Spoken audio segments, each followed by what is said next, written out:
시대에 이어 중세 시대의 메이크업에 대해서 알아볼 텐데요. 중세 시대 같은 경우에는 동로마와 서로마로 나눠지면서 역사적인 그런 계기가 되고, 동로마 제국 같은 경우에는 비잔틴 시대라고 하고요. 그래서 비잔틴, 그 다음에 로마네스크, 그 다음에 고딕으로 쭉 이어간다라고 보시면 될 것 같습니다. 자, 우선 그러면 비잔틴 시대의 중요한 그 역사를 보게 되면 기독교가 국교였어요. 그렇기 때문에 금욕주의가 강했습니다. 그래서 이때는 화장을 세속적이라는 것이라고 여겼기 때문에 굉장히 경시했다. 이게 중요하고, 그 다음에 화장은 헛된 짓이라고 했대요. 신이 창조한 인간의 얼굴을 화장으로 가린다라고 생각한 거죠. 그래서 좀 금기시 되었다. 또한 화장은 음탕함을 드러내고 매춘을 상징하는 것이라 해서 행실이 나쁜 여성이나 예능인, 연예인들이죠. 그런 사람들이 했다는 것 정도 하는 거라고 생각을 했고, 일반 여성들 같은 경우에는 그냥 간결하게 화장을 했다. 간단하게. 목욕은 허용을 했고요. 그 다음에 향수 허용했다고 보시면 되고, 지금 비잔틴 시대에 벽화를 보면 이 당시에 이제는 어떻게 화장을 했는지가 나와 있는데, 보시면 아시겠지만 그렇게 진하지 않고 그냥 눈썹을 다듬는다거나 입술을 연지를 얇게 바른다거나 그렇게 했다라고 보시면 됩니다. 중세시대는 말씀드렸던 것처럼 이제 비잔틴, 그 다음에 로마네스크, 고딕으로 간다고 했잖아요. 이제 로마네스크를 볼게요. 로마네스크 시대 또, 그렇게, 여기도 이제 기독교 정신에 결합해서 로마네스크라는 명칭이 붙여졌고, 향유. 네, 회교도라는, 이제는 기독교가 아닌 회교도, 십자군 전쟁 이후에 이제는 그 기독교가 탄압을 받으면서 회교도가 여기는 이렇게 등장하게 되죠. 그래서 메이크업에 관심을 가지게 됐다. 이 시기에는 과도한 출산, 그 다음에 여러 가지 이유로 피부의 노화가 빨라졌대요. 그래서 메이크업을 그 노화를 감추는 수단으로 사용을 했다라고 보시면 되고, 지금 로마네스크 시대에 상을 보면 이때도 그냥 별반 다르진 않지만 이렇게 그래도 연지를 좀 찍은 게 나타난다라고 볼 수 있습니다. 자, 그 다음 중세시대 고딕인데요. 고딕은 수공업과 상업이 발달이 돼서 도시가 굉장히 번성을 했어요. 그래서 경제력을 갖추게 됐죠. 자, 우리 역사를 보게 되면 전쟁이 일어난 후라든지 이렇게 상업이 발달하거나 경제력을 갖게 되면 어떻게 돼요? 여성들도 이제는 나가게 되고 꾸미게 되고 이런 게 역사적으로 다 그렇게 되고 있잖아요. 마찬가지예요. 그래서 상인들을 중심으로 시민 계급이 형성이 됐어요. 봉건 귀족을 견제하기 시작했죠. 그러면서 이제 건축에는 고딕 양식이 유행해서 이때 고딕 시대라고 말을 하고요. 이때는 기독교의 보수적인 성향과 신흥 세력이 현재의 상황을 탈피하려는 경우에 동시에, 그래서 화장에 대한 혐오 풍조와 두 가지가 이제 나타난다는 거죠. 여성의 이상적인 아름다움에 대한 찬미가 공존하는 이중성을 보여주는 거예요. 기독교에서 보수적이기도 했다가 그렇지 않고 이제는 상업이 발달되면서 이제 관심을 더더욱 가지게 된 거죠. 당시 여성들은 하얀 피부와 넓은 이마를 선호했대요. 그리고 흰색의 납가루로 얼굴을 창백하게 표현했고, 이마에 머리카락을 뽑거나 밀어서 이마가 넓은 게 아름답다라고 생각을 했대요. 그래서 넓은 이마를 강조했고요. 볼륨감을 준 도톰한 입술을 선호했다라고 보실 수가 있는데, 초상화라든지 벽화를 보면 여기 보세요. 고딕 시대에 공작 부인 이마 너무너무 넓게 여기를 다 뽑았대요, 머리카락을. 그리고 여기 보면 머리를 다 이마를 넓게 하고 눈썹 진하게 하고 립스틱을 발랐다는 거를 볼 수가 있죠. 다음으로는 이제 르네상스 역사적으로 쭉 보고 있는데, 르네상스는 문화 부흥기잖아요. 그러니까 메이크업뿐만이 아닌 문화의 유럽 전역으로 이제 시작된 문의 부흥 운동을 르네상스 운동이라고 하잖아요. 그 시대를 르네상스라고 하고요. 그래서 이탈리아 피렌체에서 시작해 유럽 전역으로 퍼져나간 르네상스 운동은 기독교 가치관에 눌려 인간의 가치를 회복하려는 문화와 예술적 경향이 컸다. 그래서 여성에 대한 중세 기독교적인 이제 속박이 사라졌죠. 그러면서 여성 미에 대해 관심이 높아졌다. 그러면서 상류층 인사들은 남녀를 불문하고 화려한 복장과 메이크업을 즐겼대요.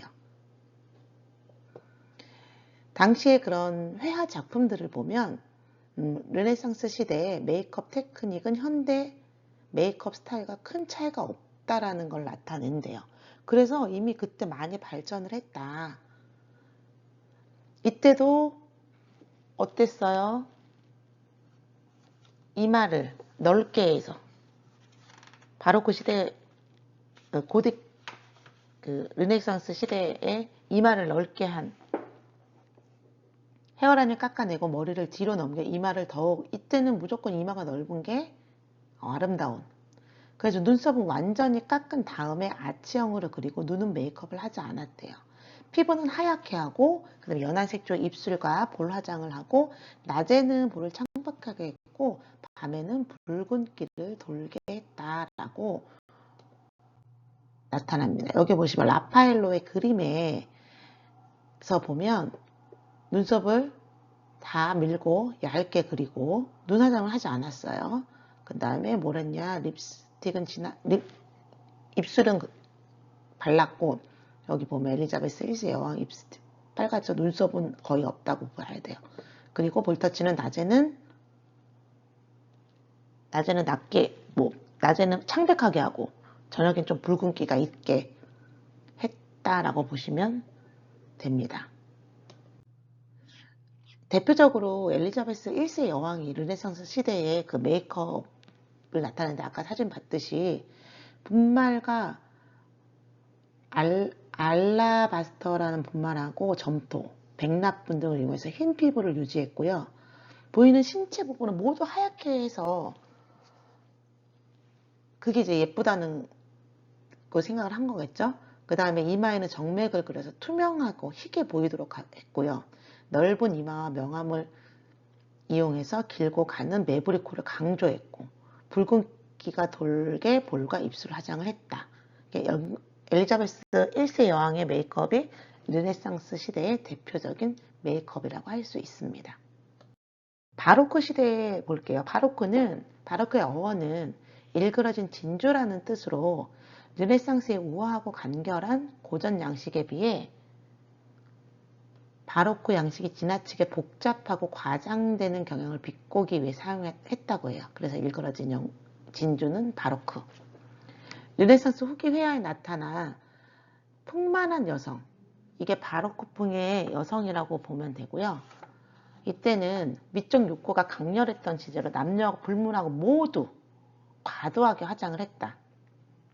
그 다음에 이때 그 천연두라는 그 얼굴에 그 요즘에 곰보 뭐 이런 그런 게 한때 그러니까 번졌기 때문에 흉터가 있었어요. 그래서 그 흉터를 가리는 걸로 메이크업을 진하게 한 것도 있고, 그 다음에 패치라고 해서 이제 애교점 이런 것도 주근깨나 여드름을 감추는 용도로 이제 볼에 했고요. 그 다음에 이거는 아주 중요한 이제 바로크 시대에 이성의 관심을 끌려는 목적으로 용도가 확장되기도 했다고 합니다. 그래서 바로크 시대 여성들은 상류 여성들은 메이크업 흰 파우더를 바르고요. 그래서 흰 피부를 강조했어요.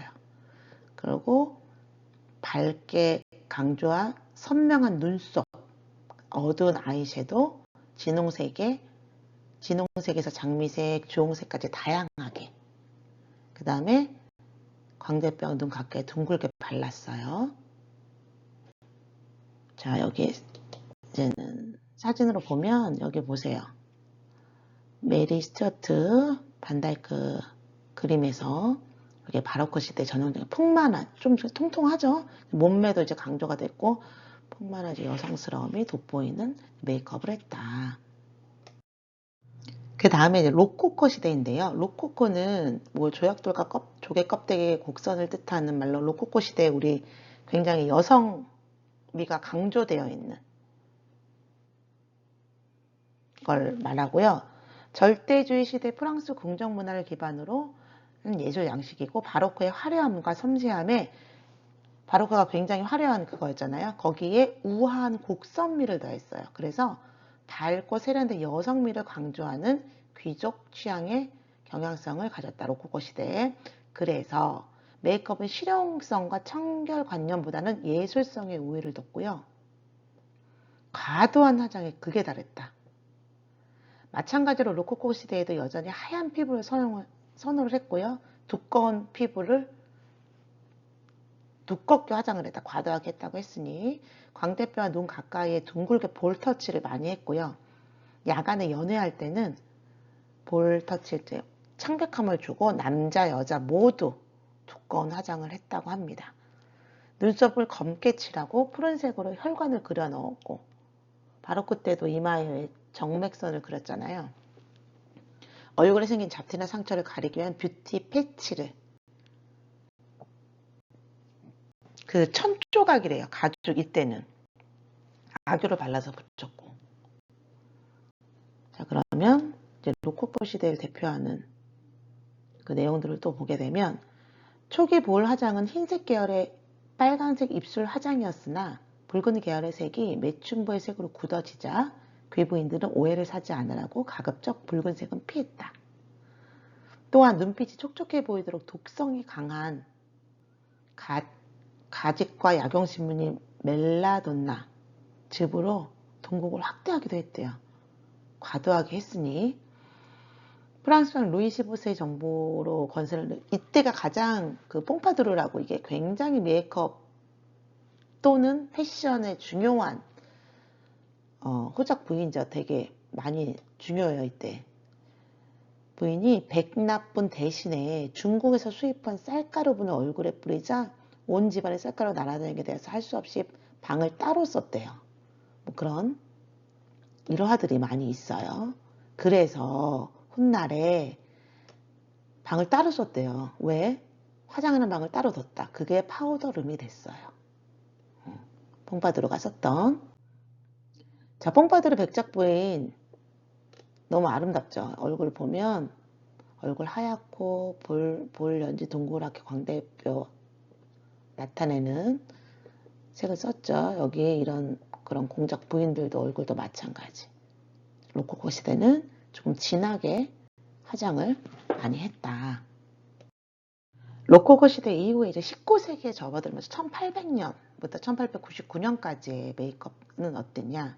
19세기는 프랑스 대혁명이 일어났고 산업혁명이 일어났던 시기, 굉장히 역사적으로 중요한 시기인데 이때는 민주주의, 그다음에 자본주의 틀을 이제 마련했던, 그래서 비약적으로 발전을 이룬 시기라고 볼 수 있습니다. 그리고 이때는 뭐 영국에서는 빅토리아 왕 대영 제국의 전성기를 누리게 됐고요. 비누가 보급이 됐어요. 19세기에는. 그래서 위생과 청결 수준이 높아지고 귀족만 쓰던 크림과 로션이 보편화됐고 로코코 시대의 화려하고 강한 화장은 청교도의 영향으로 인해서 백색, 청색, 백한 청색 화장으로 대체가 됐다. 그리고 그때 뽕파두르가 했던 그 쌀가루로 했던 라이스 파우더를 바르는 창백한 모습으로 색조 화장을 자제하게 했다.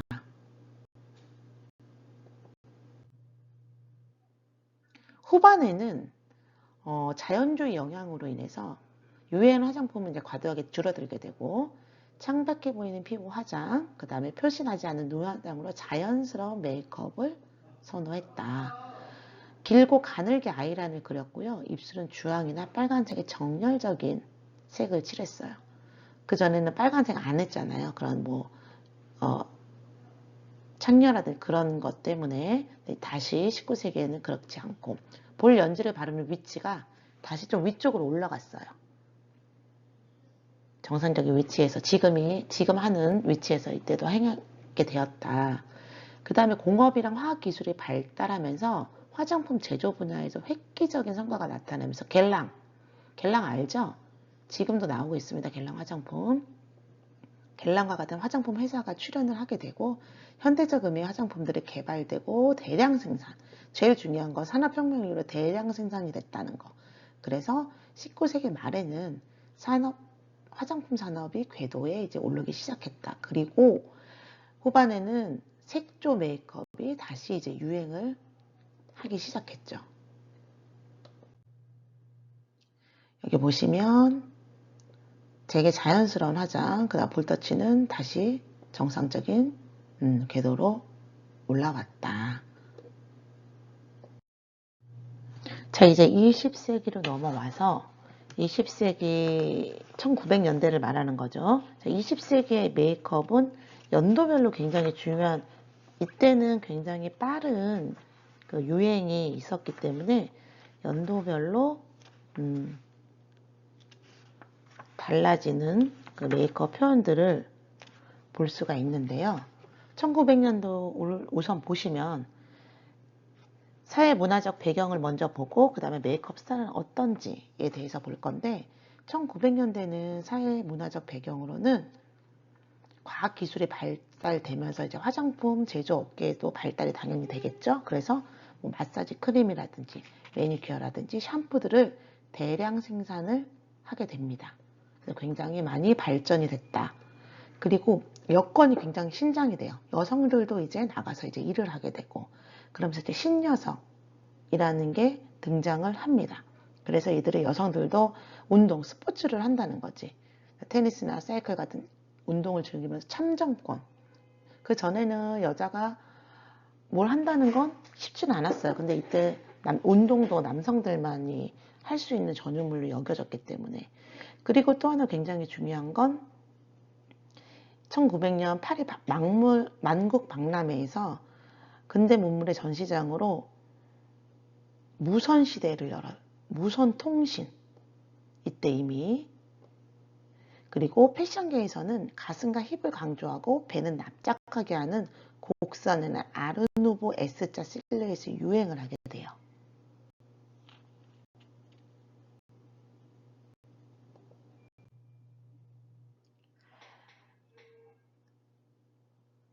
헤어스타일은 그때 이제 헤어스타일 같은 경우에는 모발을 뒤로 넘기고 볼륨감이 우아한 뽕파두로. 근데 뽕파두로는 더 높이 세웠는데 그때는 뽕파두로보다는 볼륨감이 조금 떨어지는 소프트 뽕파두로라는 게 유행이 됐고 그 다음에 S자 실루엣 깁슨 거리라는 여성들의 스타일이 유행을 하게 됩니다. 자, 그럼 메이크업을 보게 되면 초반에는 희고 투명한 피부에 거의 색조 메이크업을 하지 않았대요. 그래서 기초만 하게 됐는데 그래서 자연스럽게 화장을 했고 그 진한 메이크업은 이제 극장, 그러니까 뭐 여배우라든지 그런 화류계 여성들이나 하는 걸로 됐다. 근데 이때부터 이제는 진한 메이크업을 한 배우들을 하게 되면서 일반 여성들한테도 어느 정도 영향을 주게 되죠. 그 다음에 1909년에 러시아 발레단이 파리 공연을 했어요. 이때 많은 아이라인, 진한, 오렌지, 골드, 핑크, 동양의 신비로운 색조 메이크업이 유행을 하게 됩니다. 그래서 여기 보면 자연스러우면서도 립 컬러라든지 이런 거는 이제는 보시면 아시겠지만 나타나 있죠. 그래서 피부는 깨끗하고 투명하게 라이스 파우더 사용했고요. 눈썹은 정리하고 짙게 다시 그리는 거. 그 다음에 섀도우는 아까 말했던 것처럼 발레단이 골드, 오렌지, 핑크 동양의 신비로운 메이크업을 했다. 그다음 아이라인은 길고 진하게 동양풍을 강조했다. 치크는 핑크, 볼을 전체를 감쌌대요. 그 다음에 핑크 붉은색의 립, 강한 색상의 립이 유행을 했다. 1910년대. 자, 1910년대 사회 문화적 배경을 보면 아주 중요한 1차 세계대전이 1914년도에 발발이 되죠. 그러면서 자, 전쟁이 일어난 후에는 어떻게 돼요? 전쟁은 남자들이 나가잖아요. 그러면 남자들이 나가서 전쟁에서 많은 남자들이 이제 목숨을 잃는 거죠. 남성들이. 그렇게 되면 남아있는 여자들이 그 지휘와 역할이 굉장히 큰 게 올라가게 돼요. 그러면서 많이 이제 변하는 거죠. 자, 전쟁에 동원된 남자들 대신해서 여성들이 산업 일선에 진출을 하게 돼요. 그러면서 자, 일을 하게 되면 어때요? 옷도 당연히 그죠? 복식, 옷이라든지 헤어 메이크업도 변하게 큰 영향을 주게 되죠. 그리고 이때 유럽이 중심이었다면 이 1차 세계대전 이후에는 어떻게 되냐면 미국이 중심이 되는, 그래서 여성과 흑인의 목소리가 커지기 시작했어요. 그 다음에 1차 세계대전을 거치면서 여성복이 현대화됐고, 그렇게 막 그 공작이나 백작 그런 귀족들이 입는 그런 불편한 옷이 아닌 그 현대화됐고, 그 다음에 유니폼 착용이 일반화되었고요. 그 다음에 의복으로 신분을 상징하거나 그런 시대가 이제 사라지게 된 거죠. 그 뒤로 말아서 웨이브가 가진 긴 머리 스타일과 짧은 보브컷이 유행을 했고요. 그 다음에 머리 이제 밴드 하는 스타일이 둘러 눈을 이제 강조도 하게 됐고. 그래서 이때는 이제 여성들이 당연히 사회활동을 하게 되면 아까 말한 것처럼 의복이라든지 메이크업이 달라질 거 아니에요. 그다음에 화장품 소비량이 증가했다. 이 시기에는 메이크업은 새까만 일자형 눈썹을 그리고요. 눈주에는 강한 음영 처리를 했어요. 그 다음에 입술은 얇고 뚜렷하게 그려 라인을 강조했고, 이때는 이제 흑백 영화가 흑백 영화이기 때문에 컬러를 담을 수 없잖아요. 그래서 이렇게 스크린에 적합한 메이크업으로 구상을 했다. 이때 유명했던 배우 같은 경우는 테다바라라는, 그 다음에 폴라 네그리, 이런 메이크업이 만들어지고 유행을 하게 됐다. 자, 보시면 이 테다바라라는 굉장히 유명한 그 무성 영화, 흑백 영화의 배우예요. 흑백이기 때문에 여기 눈을 아주 강조를 했죠. 이 배우도 마찬가지고. 그래서 이런 스타일이 2010년도에는 유행을 했다. 피부 메이크업은 1900년대에는 뭐 쌀 라이스 파우더로 했잖아요. 이때는 아니에요. 산화 티타늄 성분의 질 좋은 파우더로 피부를 밝게 했어요. 많이 바뀐 거죠. 그 다음에 이제 눈썹은 짙은 검정색 일자형. 그 다음에 섀도우는 그 흑백 영화 때문에 눈 주위를 검고 강하게 음영을 표시를 했다. 그 다음에 코올 알죠? 우리 이집트 때 했던 그 코올처럼 검게 아이라이너, 그 다음 마스카라를 진하게 표현을 했다. 치크는 붉은색으로 혈액을 줬고요. 립은 윤곽선보다 안쪽으로 작게 그렸다. 자, 1920년대 사회 문화적 배경을 보면 이때는 뭐 1차 세계대전 종전 후에 여성이 이제 경제적으로 자립을 하면서 자신감이 이제는 자유연애하고 미적 욕구를 표현하게 해주는, 그래서 여성들이 미에 대해 과감하게 더욱더 투자를 하게 되는 형상이 나오게 되죠. 그래서 이제 전쟁으로 굉장히 많은 사람들이 이제는 피폐해지고 충격을 받았잖아요. 그런 분위기를 이제 바꾸기 위해서 이때는 흥청대기야 가볍게 들뜨기 뭐 이런, 그래서 막 20대들이 무분별하게 광란해 뭐 20년대 뭐 이런 게 나타나는 사회 현상이 됐어요. 그래서 이때는 아르데코라는 직선, 단순 이런 그런 디자인이 예술 양식이 유행을 했거든요.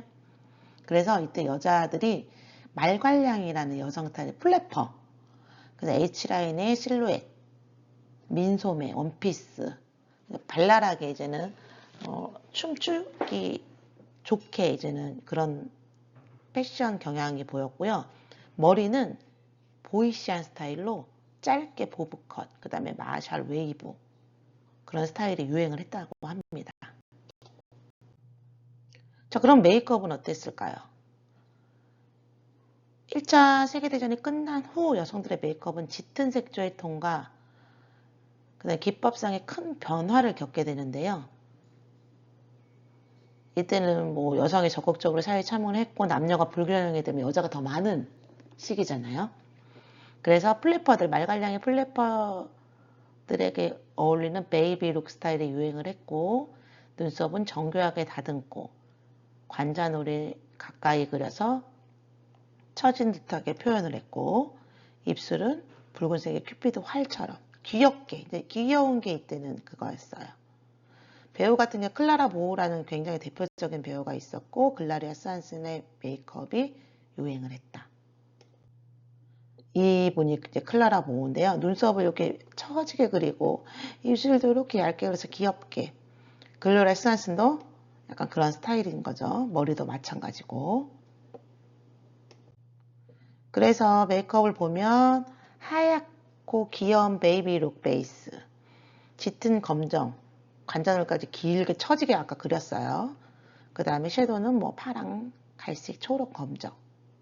그 다음에 아이라이너 강조했고 치크는 붉은색으로 둥글게 루즈도 발랐고 붉은색, 강한 붉은색으로 작고 둥글고 휘게 발랐다. 그렇게 보시면 됩니다.